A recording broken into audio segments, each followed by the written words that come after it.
Hello and welcome to New Filmmakers Los Angeles in partnership with Movie Maker magazine. I'm Carolyn McDonald and I'm here with Marlena Skrobe and her film, They Keep Quiet So We Make Noise. Let's take a look at the film. We don't want to be the dumping side of the world. The only thing you can do is keep a lot of evidence. Send photos, send video, explain what happened. Plastic become my enemy. I know my enemy is really, really powerful and I know they are fast. I have to act faster than them. So welcome, Marlena. How are you today? Good. How are you doing? Great, great. Thank you. So for people who haven't seen the film, give us a synopsis and tell us what it's about.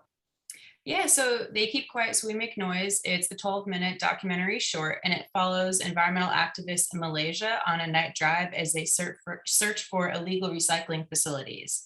And during that drive, they recount their experience as becoming activists and learning about plastic pollution and what it's doing to their country and their home.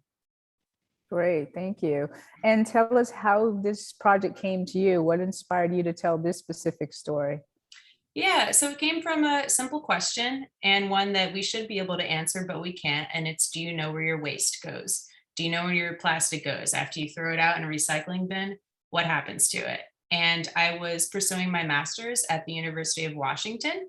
And I actually was researching marine debris and a little bit of plastic, but more of the human dimension side of it, and began to learn more about how plastic moved around the world on a global scale, and came to know the activists in Malaysia that were fighting sort of the tide of plastic waste that was being imported into their country or illegally smuggled into their country.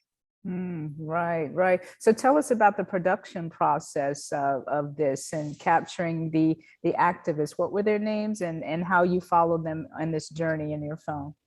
Yeah, so the two activists that are mostly featured in the film are Pua Lei Ping and CK Lee, and they're sort of the leaders of this group, the Environmental Protection Agency of Kuala Langat, which is the region there near Kuala Lumpur in Malaysia.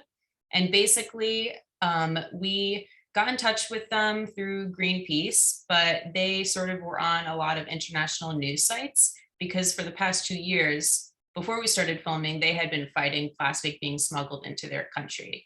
And they knew that it was really important to bring an international focus to this problem since waste was coming from other wealthy nations, right? So it's really a global issue. And I got some money through a research grant at the University of Washington School of Marine Environmental Affairs, and basically went over there with my film partner, Troy Dopperton, who was also the cinematographer and editor. And it was just the two of us filming for 4 days with the activists. Okay, yeah, 4 days. Wow, wow, there was Yes. a lot to get done in 4 days. And so tell me about the region, what you found there. I mean, what was the population like for capita for the processing plants? Talk a little bit about that, because one thing you mentioned about them getting dizzy and tired from being exposed to it. So what were we talking about density of people in this area here? Yeah, so basically it's an issue in this area because, I mean, to sort of give a short answer to a really big problem, waste moves around the world. And for a long time, plastic waste was being sent to China. And then China implemented the national sword policy that basically said, we're not going to import this waste anymore. And basically overnight, all of that waste shifted elsewhere. And much of that waste was then redirected to Southeast Asia and Malaysia.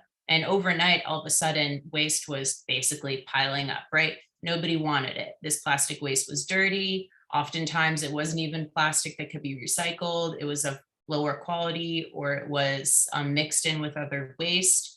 And it's a very lucrative business because it's dangerous and it's expensive to actually recycle plastic safely and done well, right? And so we're exporting it and basically externalizing the problem.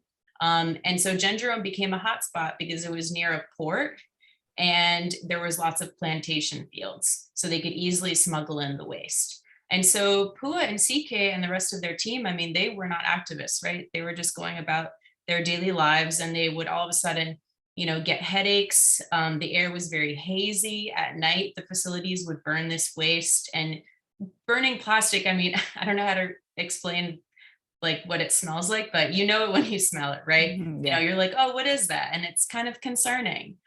Kids were getting nosebleeds and they were trying to figure out what it was. And then they found like, you know, hidden piles of, I mean, we're talking about tens of thousands, tons of plastic waste that was being Wow. dumped and burned. Wow.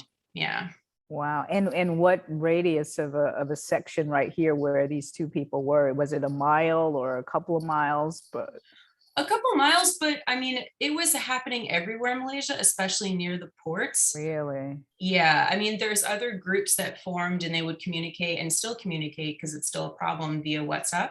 But in Kuala Lumpur, their region, they sort of created a WhatsApp, and then citizens could also report like if they saw a new facility that was popping up.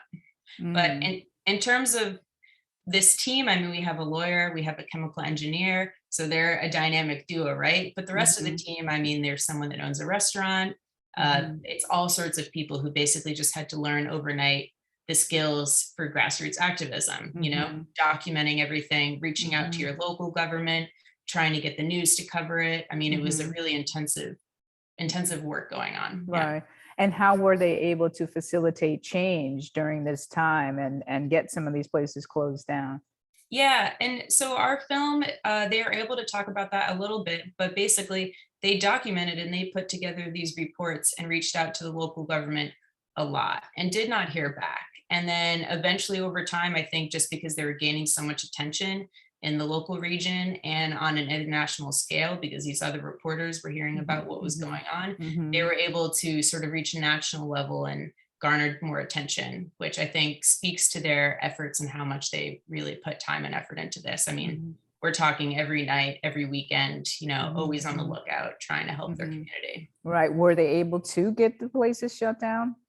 Yeah, and our film also goes into this. It's sort of like whack-a-mole, right? It's like where one closes, one pops up, because Right. we're still using plastic. I mean, we're still exporting it. So I think until we really stop the tap, right? Turn the faucet off, stop the leak, I think this is going to be an issue everywhere. And that's something that we also wanted to explore. You know, the last factory that's included in our film, they cleaned with the plastic, but it's a question we also talked with CK and Pua about, which is, okay, if it's not here, where is it, right? Whose problem is it now? I mean, no matter what, even if we recycle, waste will end up somewhere on this planet. And how that's decided, I mean, that's a huge problem of inequity. Yeah, absolutely, absolutely. And something I want to ask you, it is a large problem. I mean, it's when I first saw the film, I first thought like, this is happening here in America. I mean, you know, to tell this story from the other part of the world is so interesting too. And the fact that you said waste is actually exported. I mean, that's just beyond me. So, and I know we don't have time to the history of waste management or plastic even, but can you, in as brief as you can, talk about that journey of plastic? Like we say, we recycle, you know, and we throw it in the bin and we think that, oh, we've done a great thing today. Right. But what happens after that again makes it toxic and not good? How does that happen? Can you tell us a little bit about that? Yeah, I mean, certainly a big topic, and I'm not, you know, the best expert on it, but I think part of the reason why it is global, and before why we did send it to China, was because they were producing so much and they were using some of the recycled material. So at least on the West Coast, like shipments with waste would go to China and then come back with products. So there was some logic to it. I mean, there's certainly economic drive to this and where things are cheaply made and sending materials there. But the issue is it's much cheaper to use virgin plastic, or I should say plastics, because there's lots of different synthetic types. So like, I mean, why would we use recycled ones if it's cheaper to use virgin plastic? So that's where you have to enact policy, because something is not, you know, there is an issue, right? That's not being accounted for. And I think it depends on the materials, but I mean, when you're burning plastic, like dioxins, and it can be really bad for your breathing. And again, I don't want to get lost in the weeds of the health specifics, but it's certainly not good for you. I think definitely one thing to consider is that, you know, this film it's very character driven, and it focuses on the issue of these illegal facilities. but it's important to think about the issue along the full life cycle, right? From Right. extraction to Right. production to Mhm. use. There's issues along the entire life cycle that hopefully more films can dive into. Right. And do you plan to dive in more into that to give more education about this process? Because I'm just learning so much myself, and I'm sure our viewers too are learning about that process. Yeah, I would love to make, I mean, all sorts of films, both documentary and narrative, but definitely this one, either turning it into a feature and really exploring activists in Malaysia. And I think also a series could be really cool, just, getting in the seat with other activists around the world who are really working hard. I mean, they're incredible people. And also it's just fascinating to get to know someone, right? I Mhm. mean, I also just see Kampua are wonderful people and we chat with them all the time. And I'm happy that other people get to see them on the screen and just sort of meet someone new on the other side of the world that maybe you didn't think about before. And certainly sharing the same problem, and helping each other to overcome. Yeah, it's hard with films, I think, that focus on environmental issues. And of course, all these problems are so connected, right? There's also dimensions of human rights and all Mhm. sorts of other interlinked issues. Absolutely. But I think people connect to the issue more when it's focused on a smaller story that has, a narrative about a global problem, Mhm. like climate change. I think we're all a little bit tired of it and it's exhausting, but it's Mhm. obviously still important. But I think using, character-driven stories and really focusing on local problems and local stories and understanding that a little bit better, I think will help us just think about other people. Absolutely, Yeah. absolutely, and connect us, and show us what we have more in common than not. Yeah. And there's certainly stories of success along the way that I think should be championed and talked Mhm. about. It's not always doom and gloom, right? Absolutely, Yeah. absolutely. So one last question: tell us where we can follow you, your film, this film, and how we could, support you as a filmmaker. Oh, wow. Well, the film website is theykeepquietfilm.com. We also have a Twitter and we'll be posting lots of information. Hopefully, I mean, we want the film to be shown to a wider audience around the world. And I would love to make more films. So if people want to make films about activists, I mean, I'm happy to collaborate.